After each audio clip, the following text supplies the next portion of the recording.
కూటమి ప్రభుత్వం 2 ఏళ్ల పూర్తయిన సందర్భంగా ఈ రోజున మరి ప్రజల వద్దకు అందరి దగ్గరికి కూడా శంకరవారి తోటకి రావడం జరిగింది.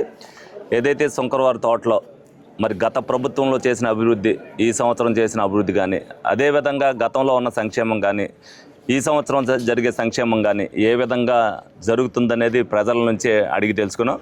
వాళ్ళందరూ కూడా చాలా ఆనందంగా ఉన్నారు. వాళ్ళ ఆనందంలో మేము కూడా ఆనందంగా వాళ్ళతో పాటు పంచుకుని భాగస్వామ్యాలకు మేము కూడా చాలా ఆనందంగా ఉన్నాం. గౌరవ ముఖ్యమంత్రి చంద్రబాబు నాయుడు గారు ఏదైతే ప్రజల నుంచి ప్రతి ఒక్కళ్ళ దగ్గర నుంచి కూడా ఏ విధంగా అయితే సంక్షేమ కార్యక్రమాలు, అభివృద్ధి కార్యక్రమాలు జరుగుతున్నాయో వాళ్ళ దగ్గర నుంచి కూడా ఫీడ్బ్యాక్ చేసుకోమన్నారు. మేము కూడా ఎక్కడైతే అభివృద్ధి మేము చేయలేదో ఇంకా అక్కడికి వెళ్ళి వాళ్ళ దగ్గర నుంచి కూడా ఫీడ్బ్యాక్ తీసుకోవడం జరుగుతుంది. ఎందుకంటే మొదటి ప్రాధాన్యతగా చాలా ఇబ్బంది పడే దగ్గర అన్ని రోడ్లు కానీ, డ్రైన్లు కానీ అన్నీ కంప్లీట్ చేయడం జరిగింది. ఒక విధంగా చెప్పాలంటే గత 5 సంవత్సరాల్లో ఏమి జరగనప్పుడు మేము పాదయాత్ర చేసినప్పుడు తెలుగుదేశం పార్టీ 14 నుంచి 19 వరకు ఏం చేసిందని చెబుతూ దమ్ముగా తిరిగి ఓట్లు అడిగాం. ఈ రోజున కూడా 2 సంవత్సరాల్లో కూడా మేము కానీ మా నాయకులు కానీ పనిచేశారు కాబట్టి రేపు రాబోయే లోకల్ బాడీ ఎలక్షన్లో ఓటు అడిగే హక్కు మాకే ఉందన్న ఉద్దేశంతో మేము కూడా ప్రజల దగ్గరికి వెళ్తున్నాం, తలెత్తుకుని వెళ్తున్నాం. వాళ్ళు కూడా ఆనందంగా డెఫినెట్గా కూటమి ప్రభుత్వాన్ని మేము గెలిపించి తీరుతాం, సంక్షేమ విషయంలో కానీ, అభివృద్ధి విషయంలో కానీ మేము చూస్తూనే ఉన్నదనేది వాళ్ళు కూడా చెప్తున్నారు. ఎందుకనంటే నిరంతరం ప్రజలకు అందుబాటులో ఉంటూ కూడా నేను ఊర్లో ఉన్నాను అని అంటే వాళ్ళకి రమారమి 14 గంటలు అందుబాటులో ఉన్నాను.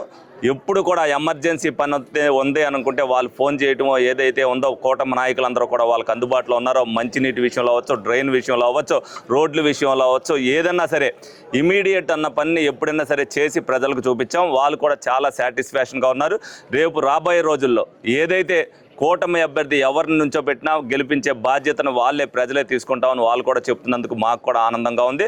అదేవిధంగా ఏదైతే వైసీపీ నాయకులు మరి ఇంటికి అబద్ధాలు చెప్పడానికి వస్తున్నారో వాళ్ళు ముందే చెప్తున్నారు, మాకు తెలుసండి ఎవరు ఏ పని చేస్తారనేది వాళ్ళు కూడా మాకు తెలుసని చెప్పి వాళ్ళే చెప్తున్నారు. వాళ్ళ ప్రజలు ఎందుకంటే చాలా ఆలోచన చేస్తున్నారు, చాలా విజ్ఞతతో ఆలోచన చేస్తున్నారు. ఎవరు పని చేశారు, ఎవరు పని చేయలేదు, పబ్బం గడుపుకోవడానికి ఎవరు వస్తున్నారు అనేది వాళ్ళకు కూడా తెలుసు. డెఫినెట్గా ప్రజలు కూటమి పక్కనే ఉంటారు. ఇటువంటి ఆనందాన్ని వాళ్ళు వదులుకోవడానికి సిద్ధంగా లేరు. వాళ్ళు ఏం చేశామని వస్తారనేది వాళ్ళు కూడా చెప్పాలి. మేము ఎక్కడైతే చిన్న లోపాలు ఉన్నాయో, ఎక్కడైనా రోడ్డు లేదో, డ్రైన్ లేదో అది చూపించగలిగితే తప్పితే వాళ్ళు గత 5 సంవత్సరాల్లో చేసింది ఏమీ లేదు, ఈ 2 సంవత్సరాల్లో చేసింది ఏమీ లేదు. వాళ్ళ ప్రజల కోసం ఒక ఉద్యమం కానీ లేకపోతే ప్రజలకి ఇది జరగట్లేదని. ఎందుకంటే కూటమి వచ్చిన తర్వాత పూర్తిగా ప్రజలందరూ కూడా సంతోషంగా ఉన్నారు. ఈ సంతోషాన్ని దూరం చేయాలనే ఉద్దేశంతో వాళ్ళు ఏదైతే కుట్రలకు పడుతున్నారో ఆ కుట్రలను తిప్పికొట్టే బాధ్యత ప్రజలే మేము తీసుకుంటామని చెప్పి సందర్భంగా వాళ్ళు కూడా చెప్తాను జరుగుతుంది.